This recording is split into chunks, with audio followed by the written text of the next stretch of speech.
Welcome to Unplugged Live with Dr. Diane Smith-Clark, PhD. Get ready to get inspired by the stories of overcoming life's challenges to bring change and transformation. Here's Dr. Diane. Hi, I'm Dr. Diane Clark, and I am back with you this week.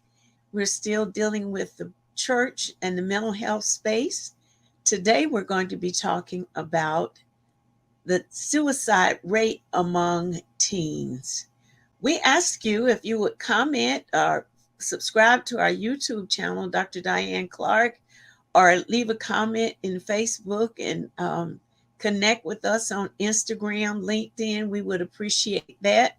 So glad to be with you and to be bringing this information to you and bringing awareness of what's going on in our community. There's so many things that need to be addressed and not overlooked anymore, but to be brought to the forefront so that we can really apply ourselves to what is going on in our community. My co-host is not with us today. He is on assignment, but we bless him and we honor him. My guest today is a very special guest who's doing a lot of work in the Duval County community with teens, sickle cell, and suicide. And I want to introduce to you and bring on screen with me Selena Webster Bass.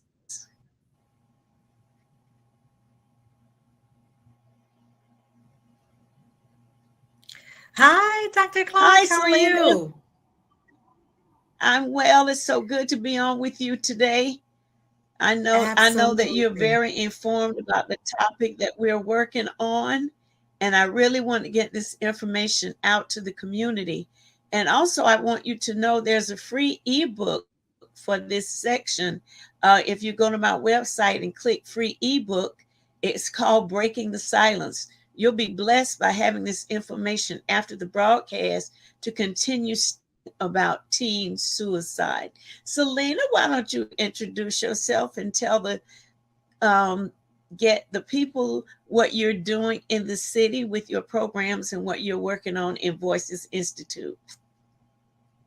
Thank you so much, Dr. Clark. It is indeed a pleasure to be in your presence once again. It's always a delight to be on your show because you're about really impacting the community in a meaningful way. And so I am the Reverend Dr. Selena Webster Bass. I am the founder and CEO of the Voices Institute. And we are a training, consulting, research group focused on improving the health and well-being of specifically communities of color, but all people who are living in our communities that are marginalized. And so our work involves mental health. Our work involves training professionals around cultural competency and health equity. And so one of the committees that I lead, or work groups that I lead, is called the Population Health Consortium, Teen Suicide, Black Teen Suicide Prevention and Youth Mental Wellbeing. And so our goal is really about supporting our young people because they need our presence more than they need our presence. So they need us to be in their lives. They need to be supported. They need to know that they're loved, that they have value, that they have worth. And so our committee is out in the community educating young people about where to go if you feel overwhelmed, where to go if you feel trapped, where do you go when you feel grief, where do you go when you've experienced neglect or when you're in a home situation where you are being abused. And so our work is important work because we want our children and we want our families to be healthy and whole. So I'm really excited about the work that we're doing in the community. It's so important because I don't think parents are really aware of the stress, the pressure, the things that children with that we did not deal with in our previous generation. And it's impacting them in a way that there needs to be intervention. But because things have been normalized with behavior and they're expected to be that way because they're a teen, they're not getting the help and the support that they need to make changes. Just recently, I think 2 days now, a young lady committed suicide because it was on the news. It happened in New Jersey. She killed herself.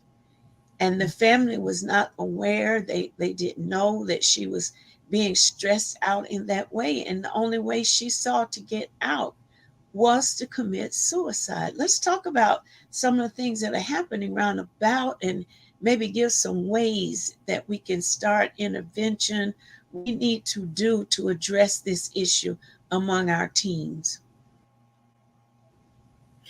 Yeah, so we've seen lots of national news coverage of, recent suicides, and particularly in the African American community, this was not a health issue for us of concern, many, many decades ago. But in the most recent decade, we have seen the suicide rates increase in Black children and adolescents. So that doesn't mean that, the suicide rate is not highest in whites and Native Americans, because that is the group that has the highest rate. But we are seeing exponential growth in terms of African American youth dying by suicide. So there was a study that was conducted in May 2021 that showed that suicide rates of Black males between the ages of 15 to 24 years rose by 47%. And for females, it rose by 60%, 59%. So we're seeing exponential growth in the number of young people who are taking their lives. And so there is the perception that the situations that they're in are not temporary. They see them as permanent. And many of these issues are connected to social media, to bullying, to comparing oneself with others that are on social media, right? So when we were in school, you had a conflict on the playground, and then it was over, right? But now there's an audience, right? When someone is bullied. So it's really challenging for young people now. They're facing stressors that we did not face when we were in school. And we certainly cannot forget the impact of the pandemic. We've had over 1 million people die by COVID-19. And so that's somebody's mama, that's somebody's daddy, auntie, grandma. And so many of those that have died are disproportionately people of color. And so we have lots of children that are grieving right now. And so just recently here in Jacksonville, we conducted a focus group with young people with the Boys and Girls Club. And they told us that they were experiencing grief. We asked them what their top stressors were. They said grief and loss. They said community trauma, like all of the shootings that are happening in our communities, issues around family dysfunction. So parents going through a divorce, or family member that's living with some type of mental illness. It's impact not only that individual, that caregiver, but also impacting the children as well. So one of the important things, as you mentioned, Dr. Clark, is intervention. So what do in terms of addressing this issue? And I think one of the first things is really knowing what some of the signs and symptoms are of suicide and of depression, right? Which is one of the risk factors for suicide is living with depression. So you may see changes in certain habits, like withdrawal from family members, withdrawal from friends, not enjoying things that the kids used to enjoy. Like they enjoyed being in the band, they enjoyed going with friends, and now they're just locked in their rooms on social media, or just in from their loved ones, from their friends, from society. So these are things that we should pay attention to, and not just say, oh well, they're just moody, or oh well, they just, they're just going through adolescence. It's important that we ask them, what's happening with you? I've noticed this. This is different for you. Is there something that you want to talk to me about? Is there something that you want to share with me? How can I support you right now? These are the questions that we should be asking, our children, and not only our children, but our extended family as well, right? Because a lot of times, young people don't want to talk to their parents, but they may talk to an auntie, or talk to a teacher, or talk to their faith leader, or their pastor, or their youth pastor. So we want to not be afraid to ask questions. Other changes include posting messages on social media, like wanting to hurt themselves, or feeling trapped, or if you see alcohol use or drug use. Any of these things should be an alarm that something's not right, and that we need to intervene in some way, whether that's connecting them with a mental health counselor, or connecting them with a therapist, psychiatrist, depending on the severity of the situation, but tapping into those mental health resources that are here in our community. And certainly, Dr. Clark, as both of us being women of faith, certainly we want to pray. So, we can't just leave everything up to science and medicine, but we believe in the power of God. And so spirituality can be integrated as well with clinical practice as well. So we are in agreement on that. Yeah. And Selena, we actually have a group. It's led by Mrs. Lisa Towns, that has obtained a petition to try and get prayer back in school.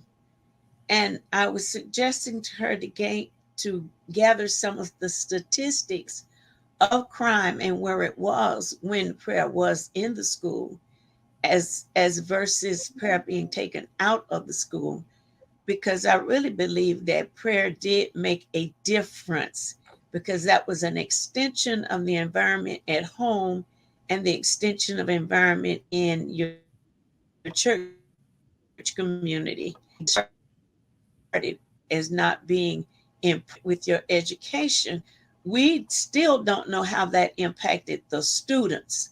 It was just done. They had to deal with it and move on.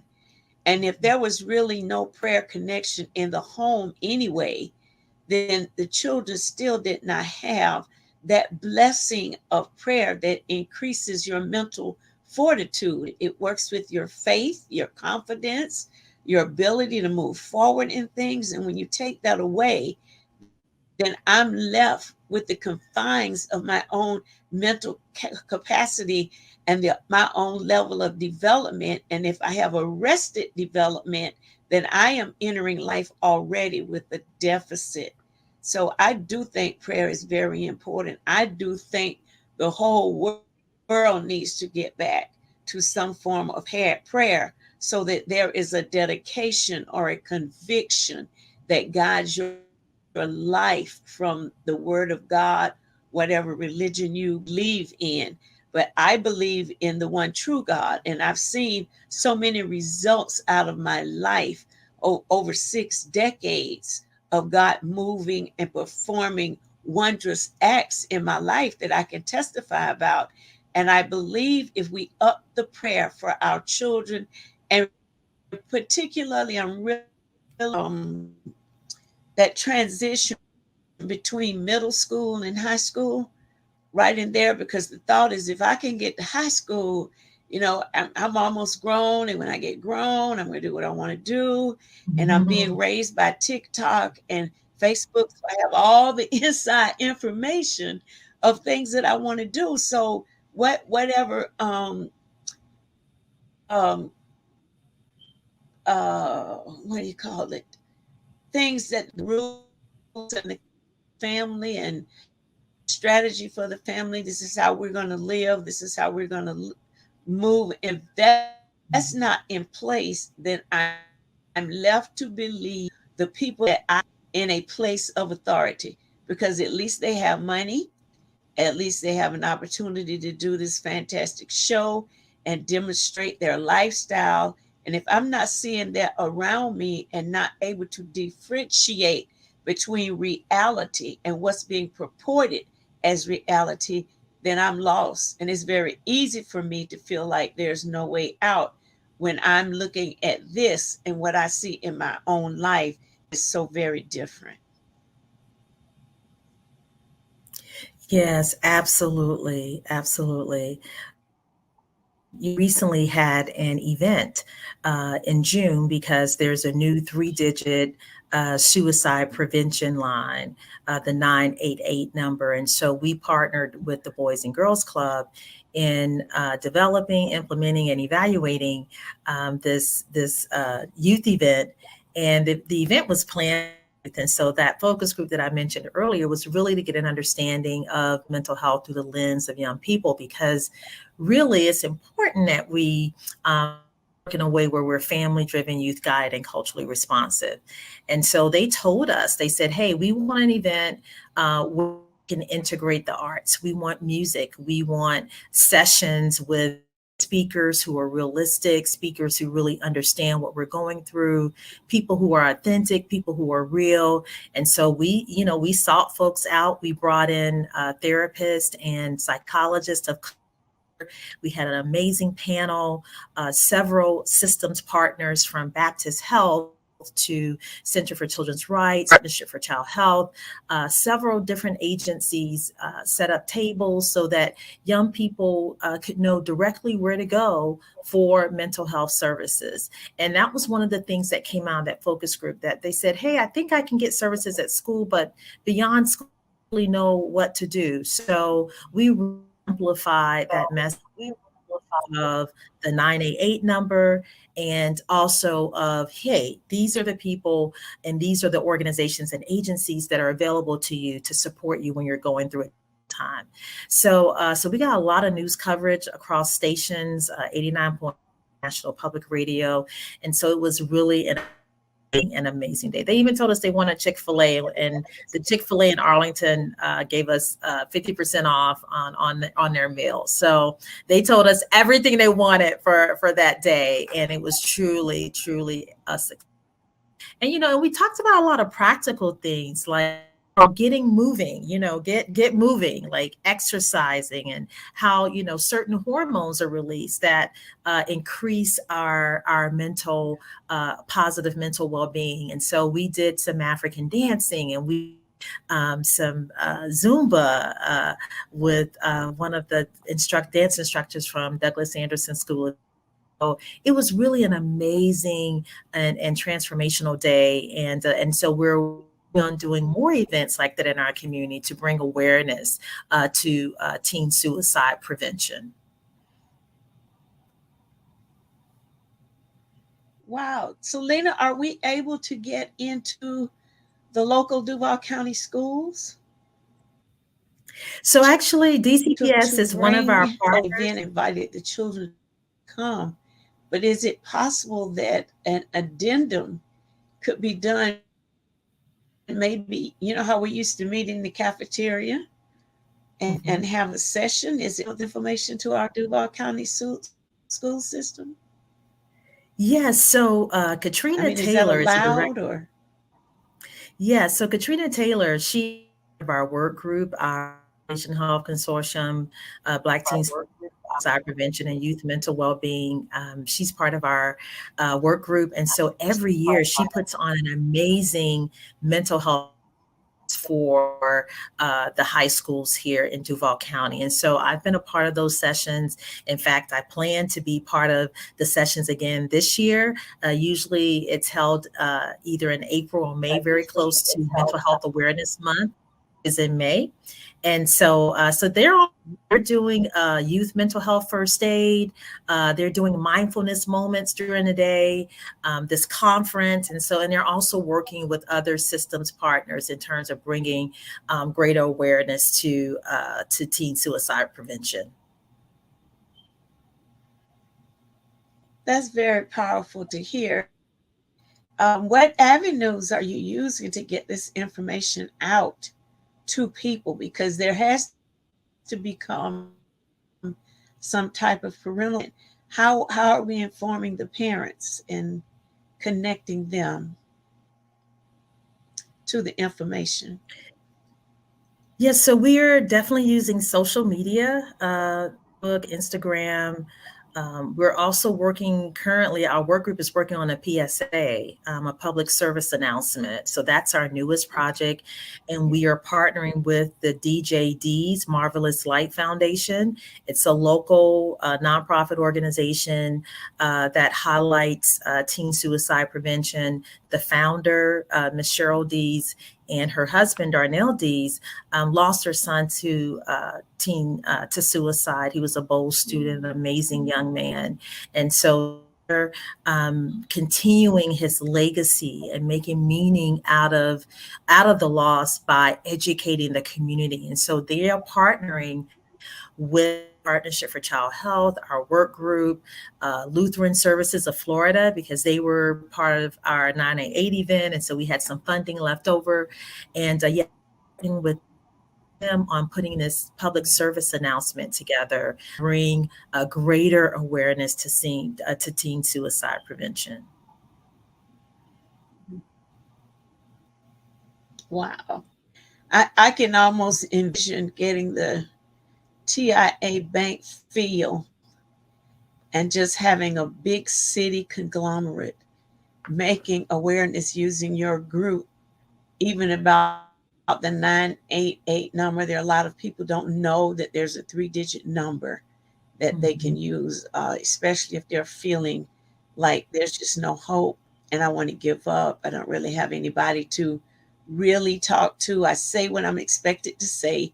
I do what I'm expected to do. And outside of that, I'm not really getting that outlet. But just visionary wise, wouldn't it be great if we could get that feel and just bust the children into those activities and talk to them on a greater expanded level, and perhaps parents would come and participate and be aware. We need to be aware of looking for systems, symptoms with the children. We think it's just normal for them to be on their phones all the time and locked away from conversation. Most of them cannot have an intelligent conversation because they're so used to looking at TikTok or just using social media.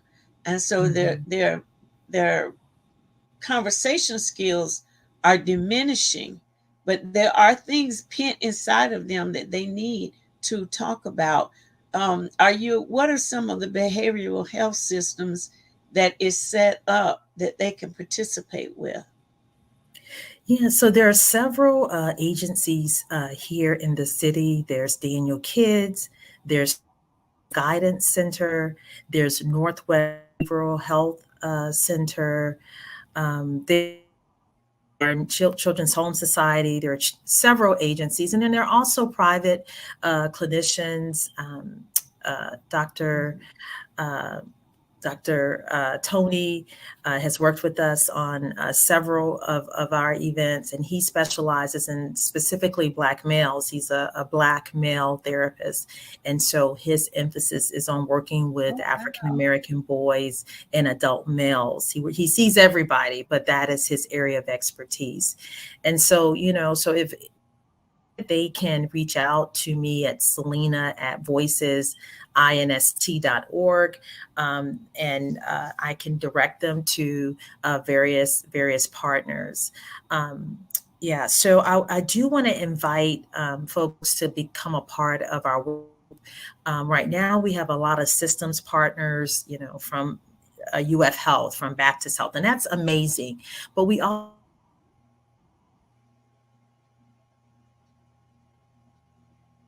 caregivers to be a part. We'd like for young people to be a part as well. So we invite you to be a part of our work group. Our goal is to increase awareness, to develop strategies in terms of early identification of folks who may be depressed or thinking about having suicidal ideation. And also we compile articles and resources and create various media tools that can be used to bring awareness and to educate the community around teen suicide prevention.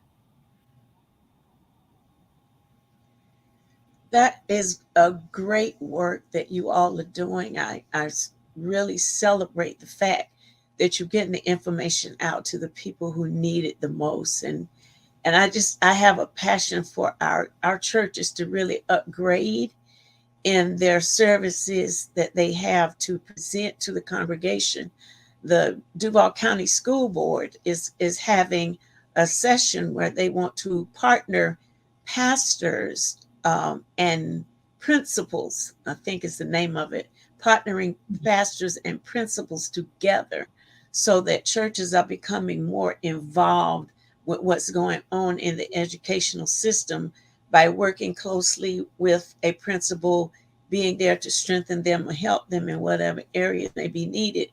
It would be a great thing if we could get this information that you're giving, it may be in a written form, that when I go to that breakfast, that I can bring those handouts. And that would be an excellent way to connect pastors and principals to the dilemma that's happening around us. And now we have a way to address it. We don't have to just sit back and hope that things change. We actually have some materials. We have people who are trained that can help us walk through these situations, because it happened to your friend, but it could be any one of us. Our children are subjugated to. Tell them where they can become partners with what you're doing. A lot of interested people contact. If you would give them that information, how they can get in touch and talk with them about what they can bring to the group and how they can expand this awareness so that we don't lose any more of our children to suicide. We don't want to lose them to drive-by shootings. We don't want to lose them at all to unsensible death. So I think what you all are doing, it needs to be complimented. It needs to be supported. So I invite those of you who are in the listening audience that you would take note of this information, how to reach Reverend Dr. Bass and the group that's working with suicide prevention. And especially I would like you to give the connection for the doctor that's working with the Black male, because there's really a big deficit, Black hole, when it comes to servicing the African male, because they need somebody to talk to that looks like them. Yes, absolutely. That they feel would understand where they are. So if you would give that information before we go off the air, I really would appreciate it. Yes, and I do want to mention that our suicide prevention group meets every third Tuesday of the month virtually. So you can just jump right on Zoom and be a part of us. And in fact, Miss Cheryl Dees is our speaker for our next. So she'll be talking about journey with DJ and the work that she's doing in the community. So we will be sending out a flyer, and I'll share that with you, Dr. Clark, so that we can invite others to be there. We're also going to be talking about our PSA and what that should look like, but we really want the young people to drive that because they know what resonates with them most. We over 50 now, so we think we know, but we really don't know. Yes, we're out of touch. Yeah. Yes. And so that name is Tony Baker. His real name is Merlin Baker. Call him Tony Baker. And his email is mbaker@mtbtherapist.com. mbaker, that's M as in money, at mtbtherapist.com. So that is the email for Therapist Baker. And so he has worked on projects from sickle cell. He was one of our panelists at the 9AA event. And he has a way of connecting because he also knows the hip hop community very well. So he knows how to speak their lingo and knows how to connect in a meaningful way. So I do encourage folks to reach out to him. He is an amazing mental health counselor and a community advocate. So we appreciate all that he does in the community. I think that's great. And thank you for that contact information. And don't forget, Selena gave you her email so that you can contact her about any of the information that we covered on the broadcast this evening. At voicesinst.org, right? Yes, and that's Voices, Selena with two E, Selena at voicesinst.org. You got it exactly right. Okay, so get involved. Don't just be a bystander. Don't just be a fly on the wall. Get involved and let's change the journey back to one of academic achievement and moving forward in life. Let's help our children take life on and be the success that they were intended to be in life. Amen. Thank you once again, Dr. Bass. We thank you, and we want you to know we appreciate the work that you're doing in our community and working with other organizations to create a consort of words, a consort, a medium of information to help the community. Thank you, and we look forward to having you back Thank on you the so broadcast much. because we're going to introduce the conversation to a mother that recently lost her son to suicide. I Yes. know you want to hear that, so stay tuned for that coming up very soon. Also, remember there's an ebook, it's completely free that you can download from the website and also from this broadcast on Facebook. It will be available for you that will refresh your memory of the information that we covered on this evening. We want to say a great God bless you, and we hope that you're spreading the word about Unplugged Live with Dr. Diane Clark, co-host Dr. Derek Mercer. We love you, and we'll see you next week. Bye-bye. It's a pleasure. Thanks for joining us for Unplugged Live with Dr. Diane Smith Clark, PhD, helping to bring change and transformation in the mental health space within the church community. Dr. Diane wants to hear from you. If you have any questions, comments, guest recommendations, or program topic ideas, visit DianeUnplugged.com and click the Contact Us link. Dr. Diane also appreciates your prayers and your financial support. You can give online at DianeUnplugged.com and select Donate. If your business or ministry organization is interested in sponsoring this program, you can go to DianeUnplugged.com and click the Contact Us link. Unplugged Live is on all the social media platforms. Just search Dr. Diane Smith Clark, follow, and subscribe. Unplugged Live with Dr. Diane Smith Clark, PhD. Healthy mind, wealthy life.